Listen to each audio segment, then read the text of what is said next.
two semi-finals. First one. Let's take a look at it. Semi-final unfolded. Friday night, the start of the weekend. The weather is glorious. It's also the start of the finals. Garros, good evening from the French capital. With us as always.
Friday night, it's the start of the weekend. The weather has been glorious, and it's also the start of a run of finals here at Roland-Garros. Good evening from the French capital. Lovely to have your company as always.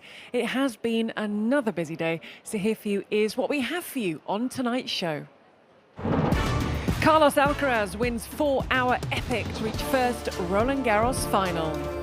Live right now, Sasha Zverev against Casper Ruud for a place in Sunday's final. And we preview the women's final, Paulini against Swiatek.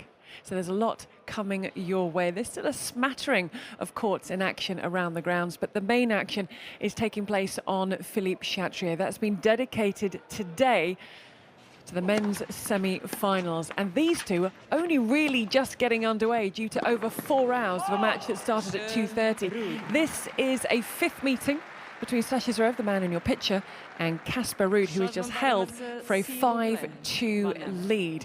Now, Casper Ruud won Geneva coming into this, two-time finalist. Also won the title at Barcelona on the 500. Sasha Zverev won the title in Rome. So it's an intriguing encounter. Won this easily, Casper Ruud, last year at the same stage in straight sets, but Zverev is a very different player this time round, so we will keep an eye on that match for you while we're with you through the course of this evening. It does, though, mean that semi-final one has wrapped itself up, and here for you is how the match unfolded.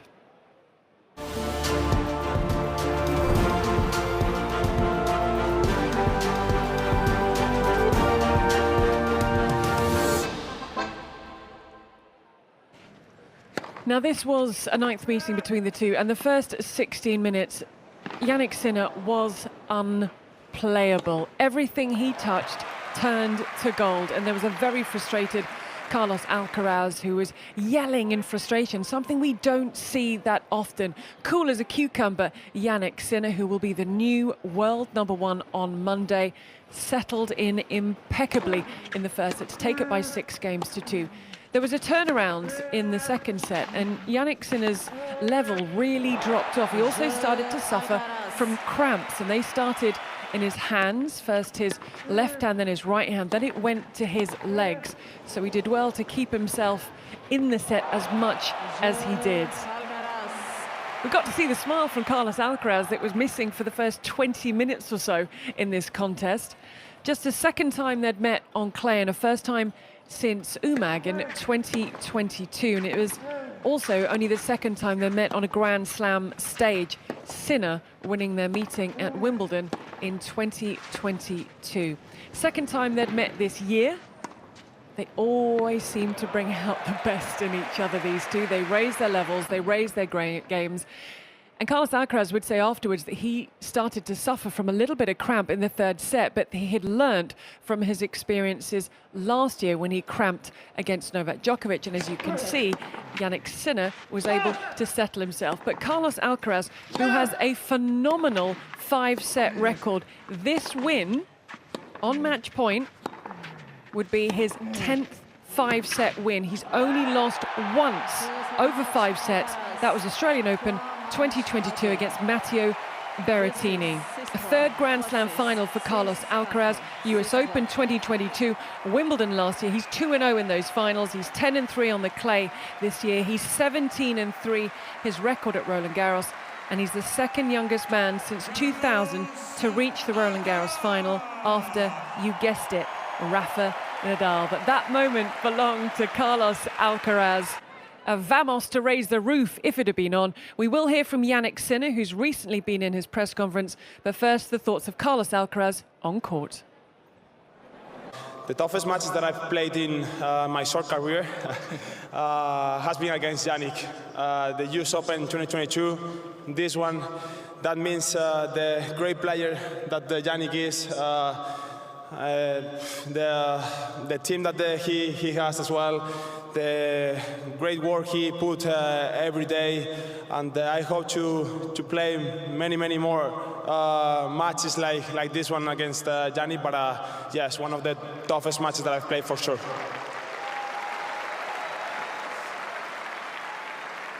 I think it was a great match for sure. The sets he won, he played better the important points. No, I think that was the key. Obviously disappointed how it ended, but you know it's part of the of my growing and the process. You know, thinking back before the tournament, reaching this point, I'm obviously very happy. In the other way, I'm disappointed about the match today, and you know I'm just keep looking forward to improve, I'm trying to do my best I can, and then we'll see what what I can do in the future here in this tournament. If you watch the positive side, I have improved from last year for sure. And yeah, there's another chance to play here for the Olympics. Still having a phenomenal year. He's only lost to 2 men this year. Carlos Alcaraz now twice and Stefanos Tsitsipas once. So it's onto the grass for Jannik Sinner. In terms of who Carlos Alcaraz will face in Sunday's final, is it going to be someone that's experienced 2 finals at Roland-Garros before? Is it going to be someone who faced a tennis that Zverev has played across the course of this tournament so far? And there you go. The shake of the head and another look at Christian Ruud, the father of Casper, standing up, applauding his son in confirmation. 6-2 in favour of the Norwegian. We will keep a very close eye on that match that's taking place as I speak. Now, I mentioned that this is the start of a run of finals. There were 4 finals today because the first time in Roland-Garros' history it has been hosting a junior wheelchair event. Now, there are 4 events split across the boys and girls, starting with the wheelchair boys singles final, the top 2 contesting it, and Maximilian Taucher will come through against Ivar van Reit, 2-6, 6-4, 7-6. So the top seed prevailing. And Van Reit looked very strong through that first set, but excellent work from the top seed to be able to turn it round. And the first junior boy to be awarded the singles prize here with the event in its first year. But there wasn't much time for Maximilian Taucher to rest because he was back out on the doubles court, partnering the Brit Ruben Harris, who was up against them, the young man he had beaten in the singles final, and Yassin Hill, and it would be straight set 7-5, 6-4. Lovely smiles, wonderful to see the sun shining down. So congratulations to them. Then to the wheelchair girls singles final, Ksenia Chasteau from France, the top seed. Look at that delight, beat Maylee Phelps 6-2, 6-3. Can you imagine winning a Grand Slam, your home Grand Slam, the first time it's been held here? Had a junior competition at the US Open. She won that, and now winning here at Roland-Garros on the clay. A very special moment for Ksenia Chasteau of France, who didn't have that long to celebrate because she was back out alongside the young lady that she beat in the singles, and they partnered up to come through. It was an absolute epic. Look at the score there, 18-16. It would finally be. How satisfying must that have felt? So the double for Ksenia Chasteau, and some consolation for Maylee Phelps from losing in the singles final to coming out on top in the doubles. But 18-16, wow. That went the distance, and hot conditions out there today. It's a wonderful competition, had great crowds. And there we go. The prizes awarded at the end, and smiles all round. So they were the first of 4 finals that we had for you today. We also had some semi-finals taking place. Now, these were the semi-finals of the women's doubles. Jasmine Paolini, Sara Errani. You could have forgiven Paolini for feeling a little bit tired. And they dropped the first 6-1. You thought, well, maybe it's all the tennis she's played. But no, the Rome winners stuck on in there, turned it round, and cruised through that deciding set. It's a weekend of finals for Jasmine Paolini. Singles tomorrow, and then the doubles first up on Sunday. Getting the win against Marta Kostyuk and Elena Gabriela Rusa. What a tournament they are having, and look at the smiles. It's a wonderful partnership. And they're going to be facing Coco Gauff and Katerina Siniakova, who came from a set down. Gauff has been in the final here before. They beat Caroline Dolehide and Desiree Kravchuk. Gauff and Siniakova, the 5th seeds. Now, Gauff will be looking for revenge because alongside Erin Routliffe, she lost the Rome doubles final to Sara Errani and Jasmine Paolini. This time teaming up with Katerina Siniakova because their respective doubles partners are off the tour at the moment. She'll be hoping to go one better. So how about that? We have Paolini, Errani, Siniakova, Gauff. That is going to be a cracker of a women's doubles final, and that is first thing on Sunday before the men's singles final. So everything building up nicely to the conclusion on Sunday afternoon or evening, depending how long the finals go. Now it's time for our shot of the day. Plenty of tennis once again has been played, plenty for us to sift through, and here for you is the moment for us that came out on top.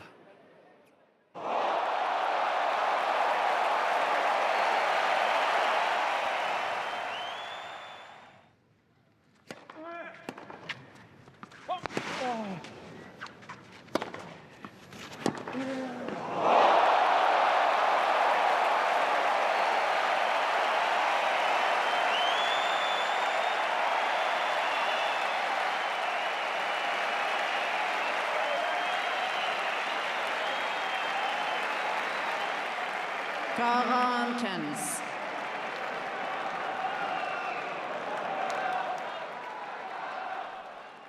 How often does he leave you lost for words? It's quite incredible. It's absolutely incredible.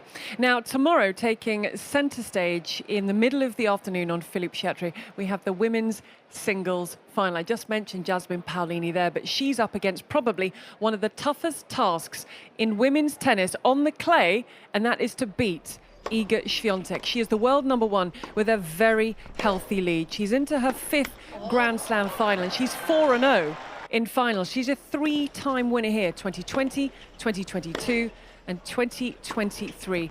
She's 18 matches unbeaten on clay. She's 20 matches unbeaten at Roland-Garros. She's looking for her 5th title of the year. The numbers, the stats are absolutely incredible, including the lead that she has at the top of the rankings.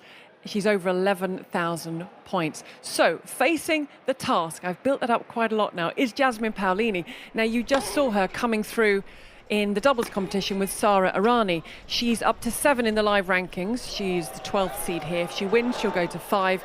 Before this year, she'd never made it past the 2nd round in Paris. She's the first Italian woman in a Roland-Garros final since her doubles partner, Sara Errani, in 2022. And the first Italian in a Grand Slam final since Flavia Pennetta, US Open 2015. She won the Most Improved Player of the Year last year. She won the 1,000 title in Dubai at the start of this year. The task is a tough one. It's a 3rd meeting between the two. 2-0 in favour of Świątek, but they haven't met since 2022. Cannot wait for that tomorrow. So let's confirm your order of play. This is how Saturday, day 14 looks. We start with the wheelchair ladies singles final. The other toughest test in sport is Dida de Groot and getting the better of the top seed. Her run, her titles are phenomenal, and that task is falling to Zhu Zhen.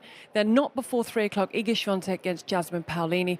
Then the men's doubles final follows that. Marcelo Arevalo and Mate Pavic, who took out the top seeds in the semi-final today, take on the Italians of Simone Bolelli and Andrea Vavassori. How well are the Italians doing at this year's Roland-Garros? Don't forget the action taking place on Philippe Chatrier. If you'd like to listen to every ball of Sasha Zverev against Casper Ruud, and what a start for Casper Ruud, but an opportunity early in the 2nd set for Sasha Zverev. You feel it could be a long one. You'll be able to listen, as you heard the let's go from Zverev, you'll be able to hear every ball on Radio Roland-Garros with you until the very, very end. An early break and an early advantage for Sasha Zverev in that 2nd set. And that is for the right to face Carlos Alcaraz in Sunday's final. Thank you so much for your company this evening. You know how to keep across Roland-Garros via our social media channels and via Radio Roland-Garros. And we will be back with you tomorrow. Now, this is slightly different. We're going to be back with you around half an hour, 45 minutes after the final ball is struck in the women's final. So as soon as the winner is hit, time your watch, get the countdown on, and we'll be back reacting to all the action. So we look forward to your company on finals weekend here at Roland-Garros.